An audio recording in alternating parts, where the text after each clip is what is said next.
Hello everybody, this is Howard the Teaserking with week 4 of the NFL. This, I promise, is going to be a very strong week. Last week was a really strange week. Baltimore's in London. They really don't want to be there. All this stuff with Trump and everybody worried about the national anthem not playing. You had a lot of weak road favorites, but it was hard to bet the dog. You got Denver losing in Buffalo, Pitt in Chicago, Baltimore in London. I mean, it was just, you could go on and on. My locks went 1-1. They're now 7-1 the last 8. I hit 4 for 4 in college the last 2 weeks, 4-0, and then 3-1 in the pros, hitting Kansas City and over San Diego easy, and then losing the Oakland over, which I was shocked that Oakland couldn't handle. Washington is now the steel curtain, I guess.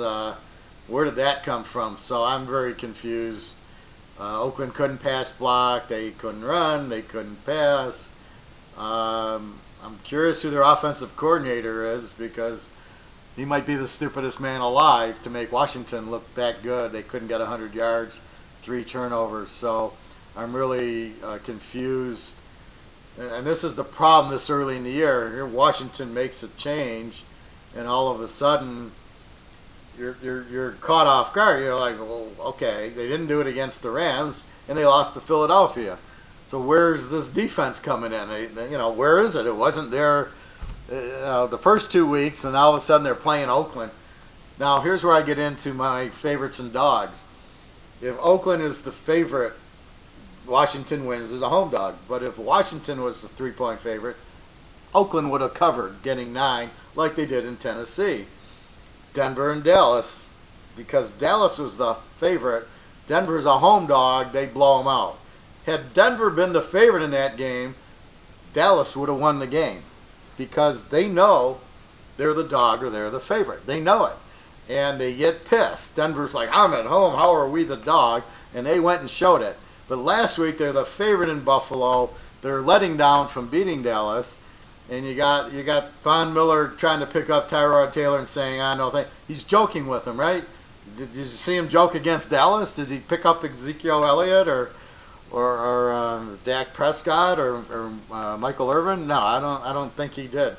So, yeah, I know I said Michael Irvin. So that's the thing. It's all dependent on the role of the team and the personality of the team. And that's why I like strong dogs and betting against weak teams.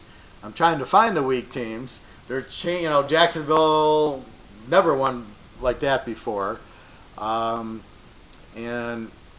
Indy's weaker because of luck. So now you got Jacoby Brissett, and you're like, okay, how do I handicap that? So I try to stay away from the certain teams, and then I'm wondering how good is the Jets or how bad. Then I got New England with the whole team injured, but Brady trying to go, well, I can't lay 14 without half the team, and I was right. But now they're giving up 30 points to Houston. I'm like, now what do I do with New England? It was always an easy bet at home, and now I don't know what to do with them because they don't have a defense until Hightower gets back. Like, what the hell is going on in New England? So it's just be careful. That's why I've been doing a little over and unders. When I get New England playing New Orleans, I'm going over. If they're playing, they're going to play Atlanta. That's going to be a lock over, I guarantee it. And the beauty of the NFL is it's not like college where all of a sudden the number is 75 and you're going, oh, that's a big number. It'll be 54 and you go over 48 and they cover it in the third quarter because New England can't stop the win and they got Brady, and Atlanta is one of the greatest offenses going, and their defense is okay. So that's what happens. So again, as we start getting into this now, I got more information. I'm going to watch Washington and going, is their defense really this good, or was it a fluke? Because it's not been shown before, and that's where I'm still getting surprised. Hopefully the national anthem is not a big deal, and they just salute the flag and let's move on. Hopefully, so you start getting that. These London games, I'm just going to pretend they're not even on the schedule. I'm not even going to handicap them because I have no idea. I mean, Baltimore should have won that game. Like I said, if the game's in Jacksonville, Baltimore wins it easy. The fact it's in England, they didn't want to be there. I mean, Harbaugh, the coach, said, I don't want it. We're not coming back here. I mean, he didn't like it, and that's the problem. It's new to them. When they go to Jacksonville, they've been there. When they go to London, it's something new. It's the time zone, I don't think it's a 5 or 6 hour flight. I don't think it's a big deal because if Baltimore were to play the Rams, it's a 4-hour flight to LA, so it's just going in a different direction. I don't think it's that. I think it was just whatever happened in London. Anyway, with that said, let's get on to this week. First game, Cincinnati laying 3 to Cleveland. Cincinnati's now 0-3, but they woke up because they've had a tough schedule. They played Baltimore and Houston, 2 extremely strong defenses, and now then they played Green Bay and they came to life, and now they get Cleveland, and that's just what they needed. Head to head, there's not much of a trend except Cincinnati has won the last 4 and very easily. Here, I think the spread's low. I think the spread should be 6 or 7. But because since he's 0-3 and they haven't scored a lot of points, then you think, oh, well, they're not that good. But they still got a lot more talent than Cleveland. I'm not sold on DeShone Kizer, who went, 3-9 or 4-8 for Notre Dame last year. That's not a Joe Montana won. I remember him winning the Cotton Bowl against Houston down 30-10. He wins 31-30. That's Joe Montana, and you could see he was Joe Montana in college. This Kizer, I don't know what does he do? I mean, why do you think he's a winner when Notre Dame had their worst record in 50 years? So I'm not sold on Kizer. I don't think they can win the game. The fact it's at home doesn't really matter, and let's explain why. So let's look at the numbers. Since 2016, Cincy is a road favorite. Now keep in mind, it's a psychological game. They're very comfortable as a road favorite. Cincy's 4-1. 4-1 is a road dog, so they're 8-2 on the road. Cleveland is 4-5 as a home dog, 8-1 if you bet against them as a home dog, and sit down, they're 18-1 if you bet against them the last 19 games. So the last 19 weeks, if you just said, who's Cleveland playing, I'm betting against them, 18-1, 95%. We're not doing 50-50 here. You're getting 95% trends versus an 80% trend with Cincinnati. Cincinnati's actually weak as a home favorite. They're 4-1 as a road favorite and 3-4 as a home favorite. It doesn't make. I don't understand how you can go on the road and win, but when you're at home, I guess they don't pay attention. I don't know. Then you go back to 15, and now since he's 8-1 as a road favorite, 16-2 overall on the road. 8-1 is a road favorite. 8-1 is a road dog. 28-8, 78% overall, and that's with 9-6 as a home favorite. But we don't care about that now because they're a road favorite and they're 8-1, 89%. Cleveland 7-7 if you take them as a home dog. If you bet against them as a home dog, more money. 12-2, 86% betting against Cleveland in a teaser as a home dog. 30-5, 86% overall. So if you just bet against Cleveland, 30-5, especially as a home dog, 12-2. They're even worse as a road dog. They're 15-2. So anytime Cleveland's dog, bet against them. We can go back to 14, and since he's 9-2 as a road favorite, Cleveland goes to 10-7 as a road favorite. 14-3 is a bet against home dog. Cleveland's 10-7 as a home dog. Bet against home dog, 14-3. 43-8, 84% betting against Cleveland. That's my bitch. That's what I'm looking for. I want to bet against the weak team. The problem is when Jacksonville all of a sudden wins at Houston and beats Baltimore, I don't understand against the 2 strong defenses. Blake Bortles is terrible, and they lose at home to Tennessee. They normally are my bitch. The other bitch is San Diego. Tennessee's a bitch, but they're getting better. So you can't really go too much against. You got to realize, wait a minute, Tennessee's getting players, even though they're 82% against. That's probably going to start going down. So you got to be smart enough to realize the moves they're making. So anyway, it's clear that Cincinnati is comfortable in the role. They've beaten the Browns the last 4 times. Deshaun Kaiser's in. He's a rookie. Good luck. You know, they played Pitt close, but Pitt lost to the Bears. So how good is Pitt? They're not the normal Pitt. I don't know what's going on with them. They're worried about the national anthem. The one guy comes out, everybody else stays. They don't know what they're doing. But they're more worried about that than playing football. Roethlisberger wants to retire, but he's there. He's there for the money, so he doesn't care. I don't know. I don't know what to think. But Cincinnati, they have to win this game. See, as you get going in the season, now you've got different reasons to bet. At first, Cincinnati, now they're 0-3. If they have any hope of salvaging this season, and it's only 16 games, they can still go 13-3. They have to win this. They can't go to 0-4. And they're playing Cleveland. They're not going to let down like Baltimore did last week, like Pittsburgh did last week, like Denver did last week, right? They didn't care. They're worried about the national. Okay, so here comes Cincinnati. Cannot say, I don't care, I'm only playing Cleveland. They're licking their chops going, we need this game, and we got Cleveland, and we buried Cleveland. I used to do that when I'd play baseball and softball, and my kids play softball. And when you saw that other team on the other side, you'd either go, oh shit, we always lose to this, or you go, oh good, we're playing them, we always beat them. Same thing here. Cincinnati goes, great, we're playing Cleveland. It's in Ohio. They don't want to be embarrassed, and Cleveland always loses to Cincy, or at least the last 4, and by, I think, double digits in every game. The spread's very cheap, -3. Take it +3.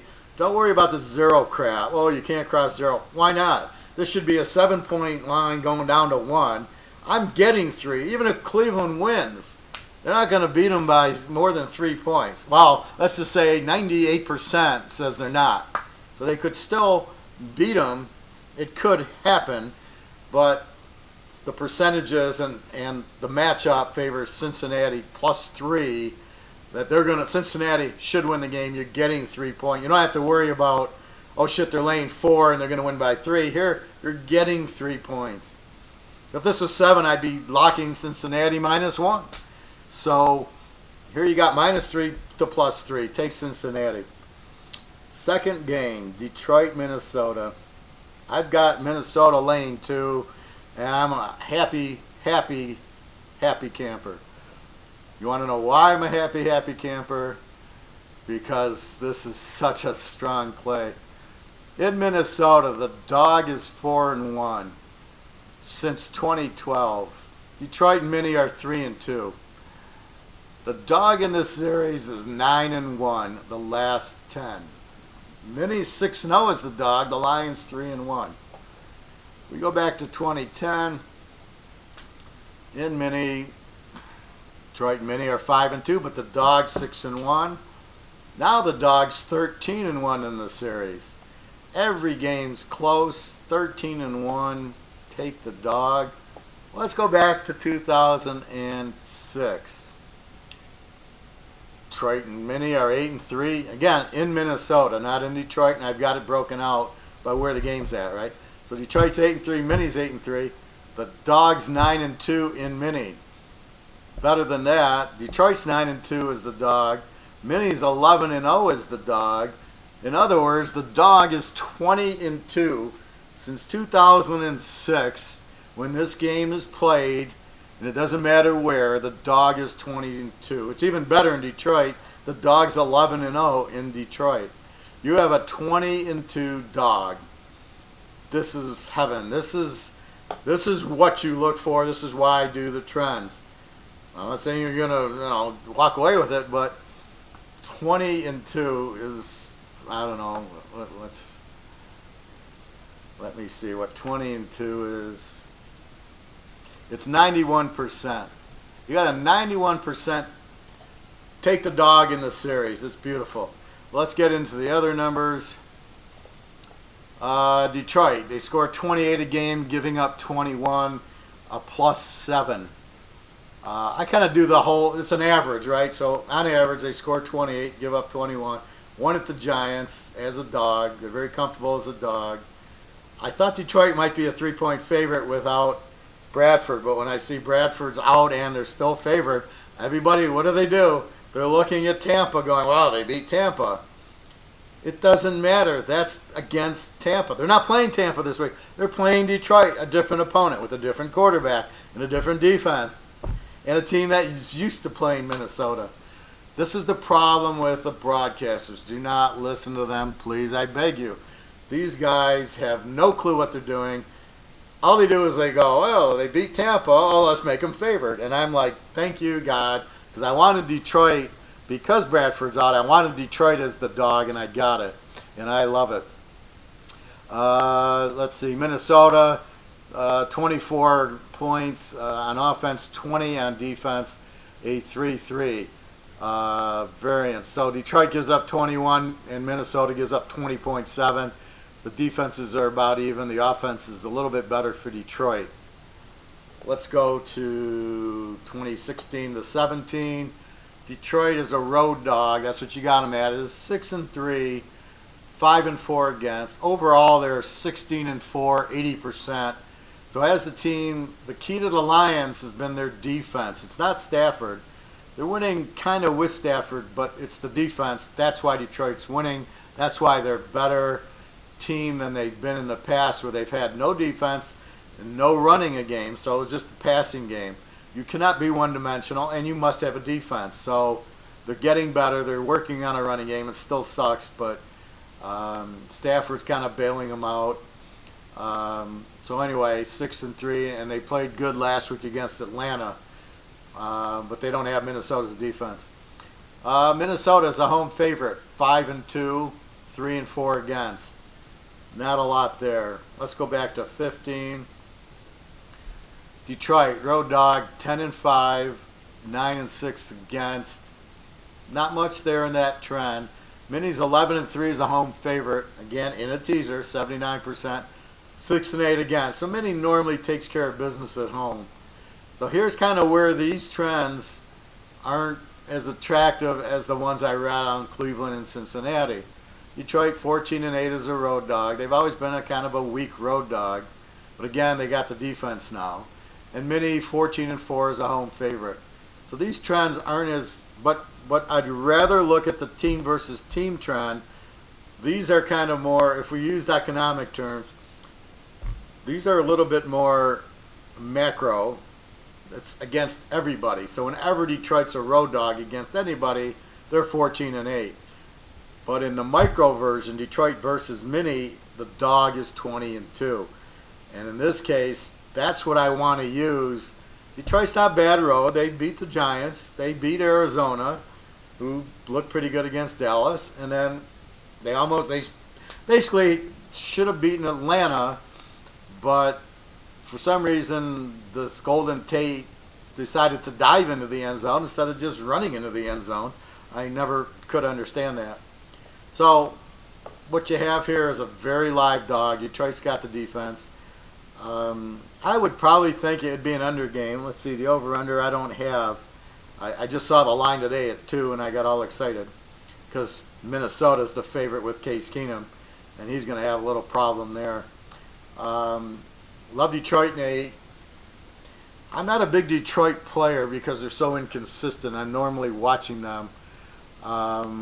Very hard to lock Detroit because if I do, they'll screw me every time. So I can't lock this game. At least I don't think I'm going to lock this game. But you can see the 20-2. Make it a very inviting game. Make it a very good play. There's your teaser. Take Cincy +3, and you shouldn't be getting any points. Take Detroit +8, and Detroit should be favored by 3. So you got bad lines here. Just, because Minnie beat Tampa last week, they're the favorite, which, thank you.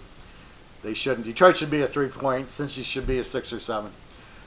I don't know. Everybody's on Cleveland for some reason, and I'm like going, let's see. Cleveland bet against is 90%. Yeah, okay. You 18-1. Keep making Cleveland a favorite. Oh my God. So that's what's going on, and I tried to explain it to one of my friends that how similar this is to poker.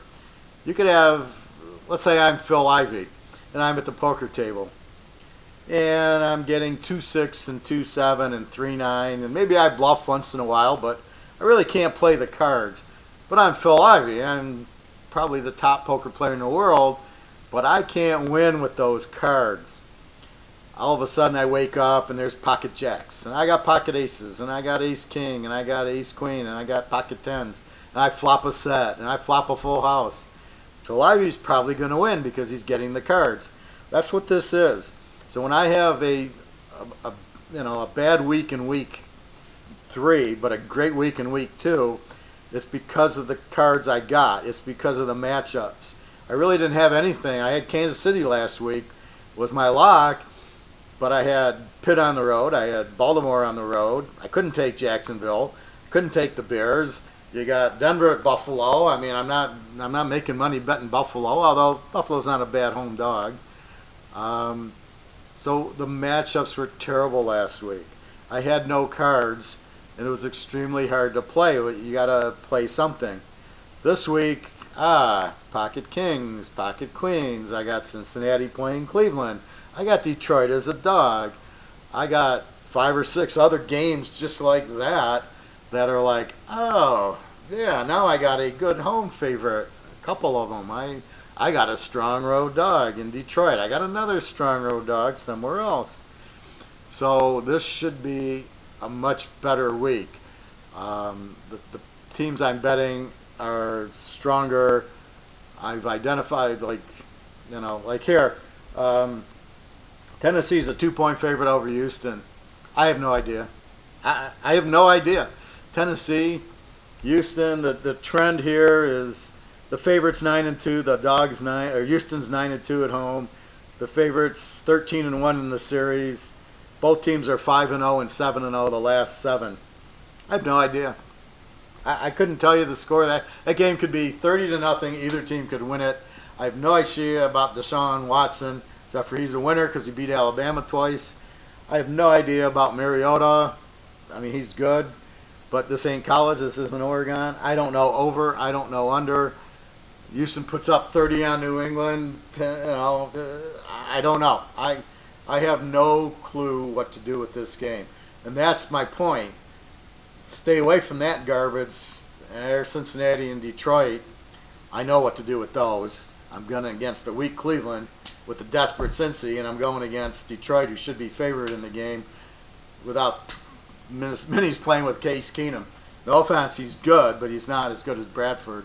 And people are remembering, oh yeah, they put up 35 on New Orleans, got a weak defense, and then they just put up 29 on Tampa, who Winston's not that good. I don't buy Winston being all that good.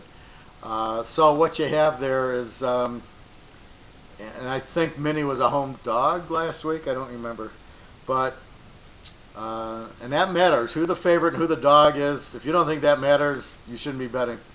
That's the key to this whole thing: is who's the home dog and who's the home favorite and the road dog. And how are teams in each situation? As I clearly pointed out, Cleveland as a home dog is terrible. They go there, we know we're going to lose, and it's still they know they haven't gotten. They got a little. I don't know. The kid from A&M, is he playing? Is he any good? I don't think he was that good at A&M. I never heard of him.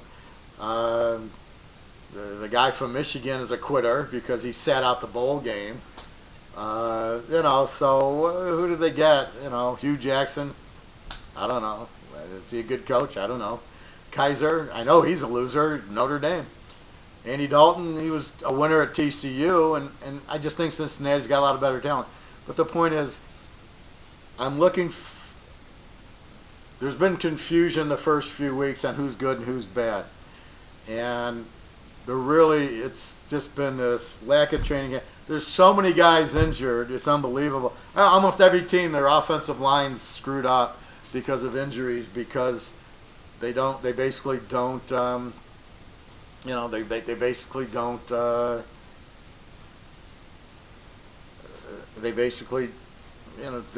rest the guys to stop the injury. They don't get in football shape, and everybody's getting injured. It's like in baseball with the hit count, the pitch count.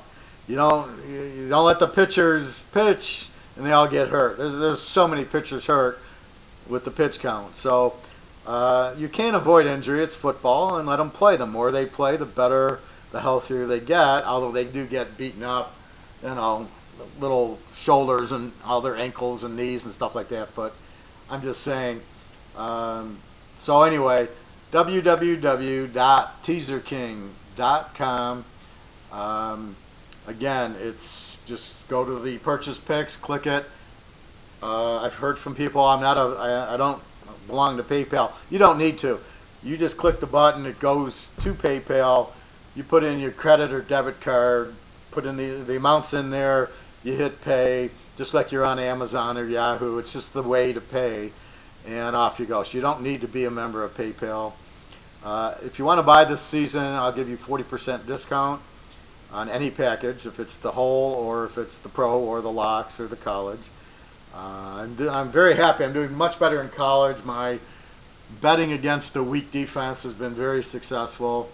In the pros, I'm still getting the stats. I still don't know. I don't know how good the Rams are. I don't know how bad the 49ers are. I don't know, Indy, the Jets, Jacksonville. So it's all still, I think they still stink, but what's going on? How good's Tennessee and Houston? And, Baltimore and Pittsburgh, and Miami loses to the Jets, basically gets shut out by the Jets. How good's Miami? So this is all, it's so inconsistent right now. It's very hard to get a grasp. So I'm going to be very limited and just look for my Minnesota, Detroit, Cincy over Cleveland, and a must. See, but now I get the must wins, right? Cincy's 0-3, must win. Now I can bet Cincy. They're not going to be flat like Baltimore and Pittsburgh and Miami and Oakland were last week, who kind of were looking. Baltimore was looking at Pittsburgh this week. They both were flat. It was like a college game. It's like, these are pros. And then you got the distractions of the anthem. So hopefully now it's like, okay, we got to get going and focus on football. And I'm hoping that's where they get to. And that's how I've always picked. Who's the weak team, and just pound against them and find the strong teams and just go with it. So it's worked since 1977, and it'll work this year. So this should be a very strong week. I got a lot of good pocket pairs. So have a great weekend, everybody. www.teaserking.com. Good luck. Have a great weekend. Thank you.